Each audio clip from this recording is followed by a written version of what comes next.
Hey everyone, hi, welcome back to my channel.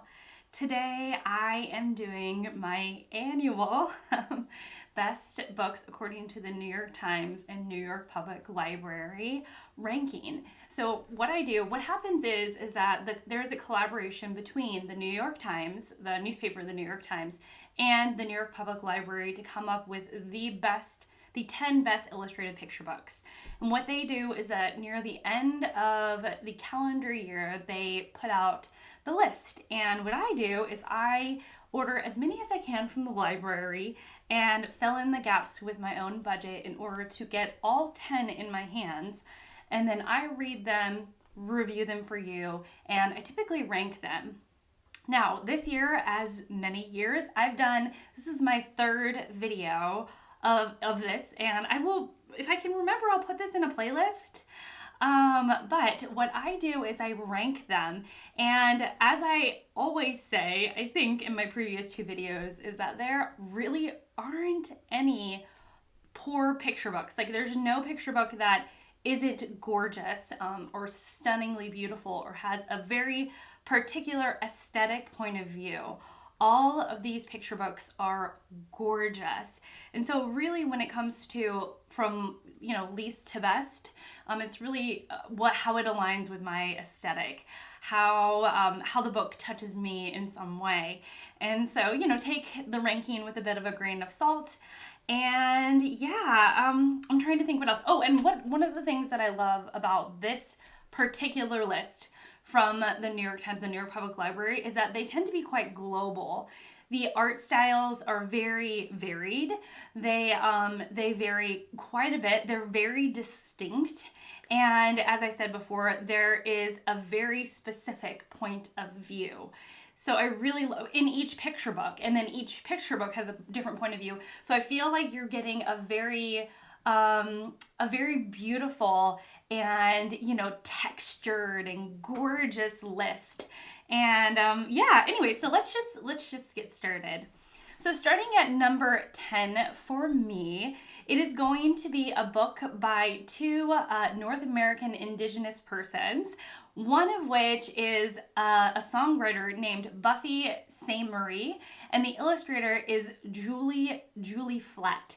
So these are two Cree artists, and the book is Love Still Goes On. It is no surprise to me that Buffy Sainte-Marie is an award-winning songwriter.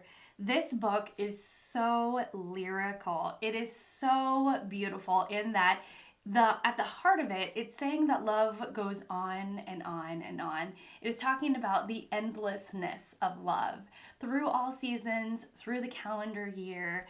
And Julie Flett's illustrations really reflect the endlessness of love if we were pairing it with nature. The illustrations often are reflecting the changing seasons, the beauty of the changing seasons, and I thought Julie Flett really captured that well. What didn't necessarily work for me is that this is one of those books in which a concept like love is endless is sort of smashed down into a picture book. And though I understood the central idea of the story, I would say that the central conceit of the story, I didn't think that there was not a real strong narrative to follow. There wasn't something I could grab onto. And ultimately, some of Julie Flett's illustrations really worked for me, especially that of nature, whereas the drawings of persons or even animals worked a little bit less for me. It just wasn't aligned with my aesthetic. My preferred aesthetic, I should say. I did not do this on purpose, but the Canadians are making the bottom of the list. I have another Canadian book here, and it is Night Lunch. This is coming in at number 9, Night Lunch by Aaron Fan, and the pictures are by Dena Seiferling. Now, this has a very Victorian aesthetic It's set during the nighttime. We have stagecoaches and all of these little creatures, these little animals, badgers, mice, owls, bats, they all gather together and have a night lunch.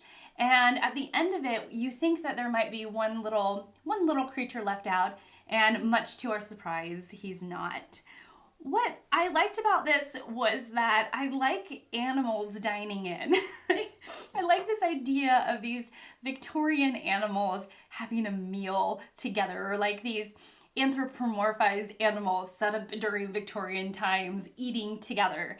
And it had a very sweet ending. However, this book is forgettable. I read this and then I completely forgot about it. I even forgot about the illustrations. Ultimately, I think that Dena Seiferling, I believe, her artistic aesthetic is just not necessarily aligned with mine, even though I quite delighted in the idea of, Victorianness and animals dining in the nighttime. The two previous books I mentioned, I had a harder time because I feel like there wasn't enough meat on the bones in terms of story, and maybe even in terms of artistic aesthetic to stick out in my mind. This is the opposite. This has a really fast-paced story, and we are talking about Yellow Dog Blues.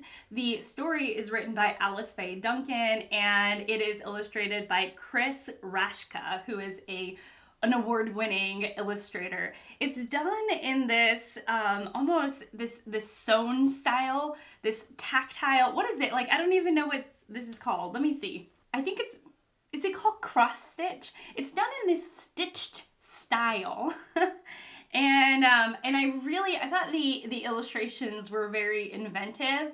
And the story is about a dog that runs away, and the little boy on the cover is chasing his dog, and he's like, did my dog end up here? And that person is like, no, I saw him run that way. And I thought the story, it had this energy to it. It was very alive. Although I delighted in the art style and I thought it was very inventive, it wasn't my favorite. And ultimately, the end of this story is a bit bittersweet. I mean, I think it would be good for someone who's lost a dog and to be okay with it. But ultimately, I was like, I don't want to think about my dog ever leaving me. And at the end of it, that's kind of the moral of this story. So, and I should say that Faye Duncan and Raschka are American writers and illustrators. So yeah, Yellow Dog Blues coming in at number 8. Number 7 is Where Butterflies Fill the Sky. The subtitle is A Story of Immigration, Family, and Finding Home.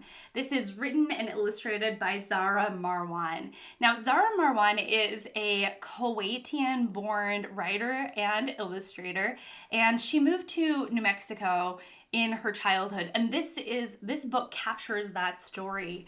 It's about needing to leave and immigrating somewhere else and finding a place of belonging in that new place. Now, here's what's interesting. Interestingly, this book and another book I'm going to show gave me the same vibes as Quentin Blake, the illustrator who did a lot of the Roald Dahl books.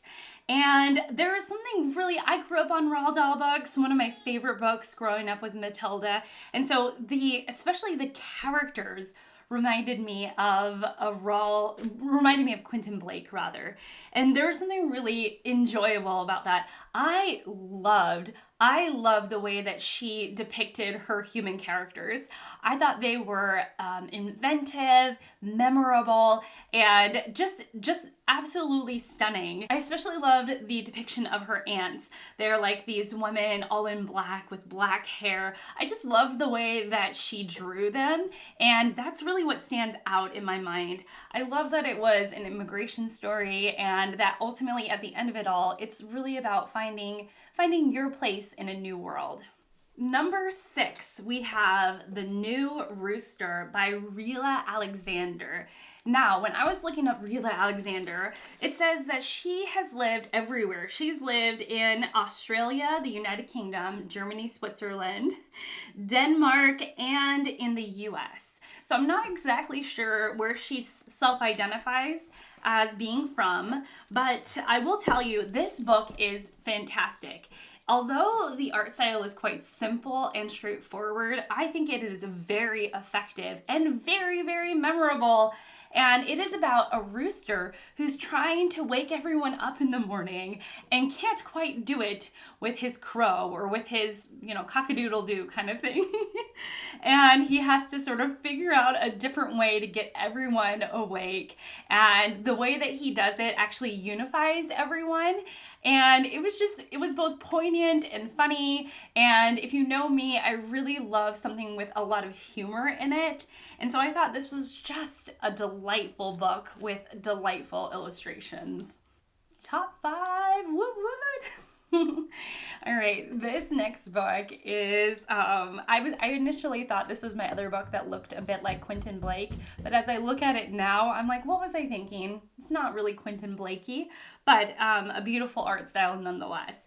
And it is called The Upside Down Hat, and it is written by Stephen Barr, which is an American-based writer, and Gracey Zhang, who was born in Canada but now resides in New York City. And this tells the story about a little boy who has lost everything. His world has turned upside down. And through this journey, both emotional and physical, he's trying to figure out what he's lost. And the hat ends up playing a really integral part of the story. And he goes through some highs, he goes through some lows, and ultimately this book has a very, very sweet ending. I loved the color palette and I loved the artistic style. There was something that was it was like imprecisely precise. It's very organic. I think that's the word I've been searching for.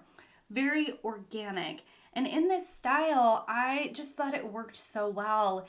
The little boy is sometimes a little bit in emotional turmoil. It's a bit of an adventure.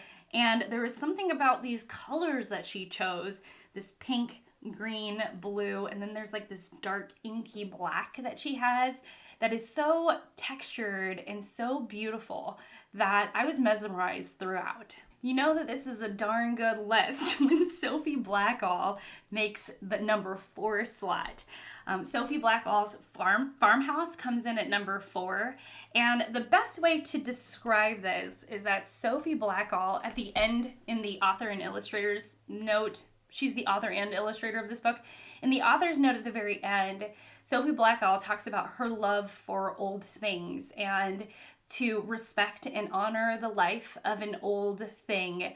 And so what she did in her real life was that she bought an old crumbling farmhouse that was once the home of a farmer and his wife and 12 children. And in the book, she imagines and draws up and, puts words to what she thinks life would look like in that farmhouse. And so the book is really that. It is like what this farmhouse would have been like, the day in the life of this farmhouse, being occupied by this large family, going through their daily chores, living out their life. And she makes every page come alive. This is very much, to me, one of those like slice of life books, but in a picture book. And I'm just always in awe of her illustrations. Like she is the pinnacle of perfection, truly, because every illustrative detail seems so thought out, so lovingly done. It feels like it's just coming from this place of love. And for someone like me who also loves old farmhouses, old things, and looking at things that once were at one point alive and full of life, sometimes it's really nice to meditate and to think about what that place would have been like at the peak of its life, And so it's really interesting because I feel like she captures that feeling in a book. And of course, as always, it's just, perfectly done. I mean, it's Sophie Blackall, y'all. It's Sophie Blackall. She's just perfection. And I forgot to say that she is a New York-based writer and illustrator. Number 3, we're at the top 3. We have The Writer, and this is by David Cali and Moneta Barengo. David Cali is a Switzerland-born, now Italian writer and illustrator, and Monica Barengo is an Italian illustrator. The writer tells the story of a dog whose owner is a writer, and the dog has feelings about this. It is so cute. Like the dog is a pug or a French bull. No, probably not a pug. What kind of dog is this? The dog is definitely a French bulldog, and it's just so stinking cute. I loved the balance between the illustrations and like the negative space on the page. I loved that, this dog is more of like a shape, like this. It's like this little potato sack or something. It's like this little stuffed animal. It's so just adorable and cute. And when I read it, I was just laughing throughout, partly because the illustrations are so well done and they're so funny. There's like this distortion and the way that the illustrator fills the page up. It's very inventive. But like, also because there's a twist at the end that I didn't expect, and it just got me laughing. It's one that I haven't been able to forget since I looked at it, and I just thought especially just the cuteness of the story and the inventiveness of the illustrations are really what got me. I also love that it's in this like almost gray toned color palette. There's not a lot of color there, and so she's really, Monica, our illustrator, Barengo, really has to bring it when it comes to making it memorable, and boy did she make it memorable. I just loved it. It was so good. In the number 2 slot, we have Telling Stories Wrong by Gianni Rodari and illustrated by Beatrice Alemagna. These are 2 Italian artists, writers and artists. And what I love about this is that this is taking a very simple conversation between a young person and an older person, and like the way that kids just know. So the older person is telling the little child or the little girl the story of Little Red Riding Hood, and the story's being told wrong. And so you're constantly getting this stop and start and this sort of deconstruction of telling a story. And the little girl is always inserting, being like, no, that's not how the story goes. And it just made me laugh. It made me laugh. And here's what's surprising. I've never seen art like this before. And I've never seen it in a way that like it stands out. It's very simple. It has these almost like these dots that make up the illustrations. And the way that everything was laid out and came together was so interesting. I've truly never seen this kind of art style before. It's again very organic. There's a lot of like, you can actually see the watercolor bleeding on the page that to create texture. And there were some illustrations that I was just shocked you could tell what the illustration is, considering sort of how the illustrator approached it. So there's this one 2-page spread of a horse running, and you can tell that it's a horse running, and it just doesn't seem like everything that came together should have told me that, but it does. Like, it works. So this just gets so many points, both for being funny and deconstructing how to tell a story, but also because it's almost like deconstructing an illustrative style, and yet it still works. It was such a unique experience, and I would highly recommend it for any of you, especially if you love unique illustrations. This is just one that I'm shocked that works. The number 1 book is Bedtime for Beau, and it is written by Kjersti, Annesdatter, Skomsvold, and it is illustrated by Mari Kanstad Johnsen, and it is translated from the Norwegian by Kari Dickson. This concept is as old as children's books are. It is about a parent trying to put a child to bed, and what that process is like. I have read hundreds of books like this. It is one in which the parent is somewhat making a game. You know, it's not from the angle of being frustrated or irritated.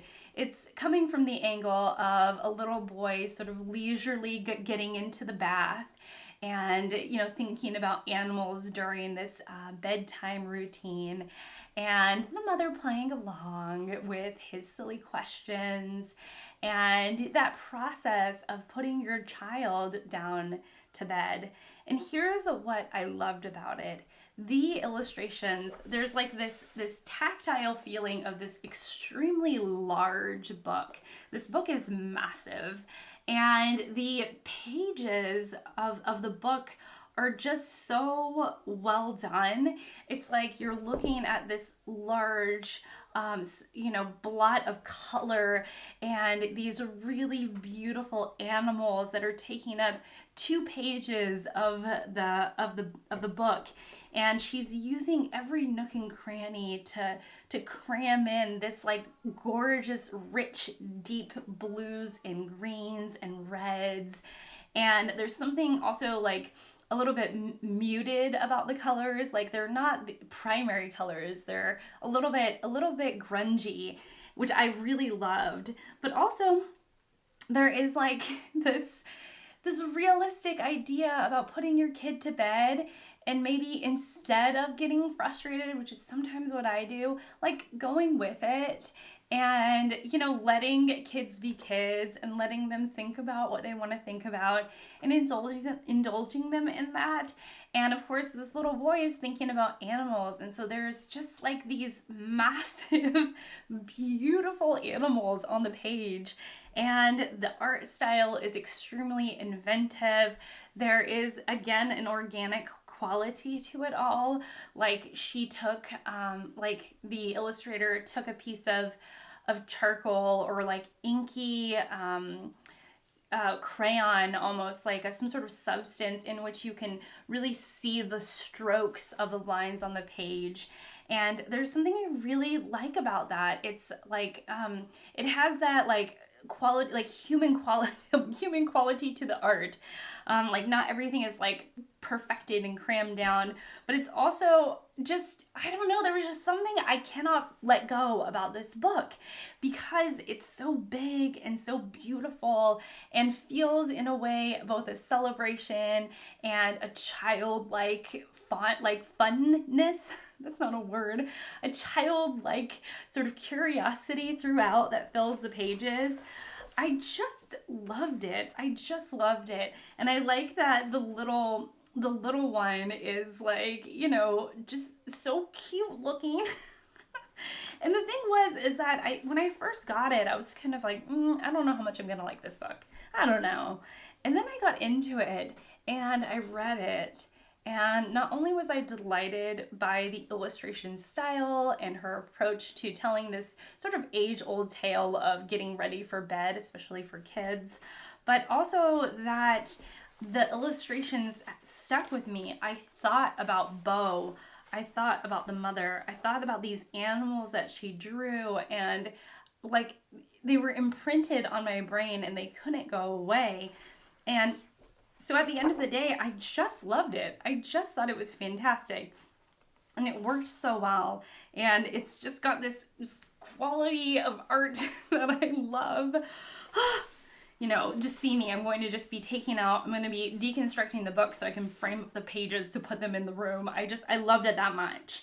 And I just thought it worked perfectly. And so, yeah, so that's it. I'm going to stop gushing about Bedtime for Bo, but I just thought it was just an absolutely perfect book, and one that is unique in its art style and in the telling of how to go to bed, just perfect through and through. So yeah, that's it for me. Okay, I'm done. I'm done gushing. So that's it for me. Tell me which one you loved the most. I would love to know, especially now that I've gone through all of them. Let me know how you like this kind of video. You know, these are always more labor intensive on my part because I have a couple of different pieces moving through in order to produce a a video in which you can see the illustrations and enjoy them as well through the screen. So yeah, anyways, mostly I want to know which one ranked number one for you. Do you agree with my choices? I'd love to know. Anyways, I'm gonna go, but thank you so much for watching. Thank you so much for spending this time with me. I really, really appreciate it. And I will see you all in my next one. Bye.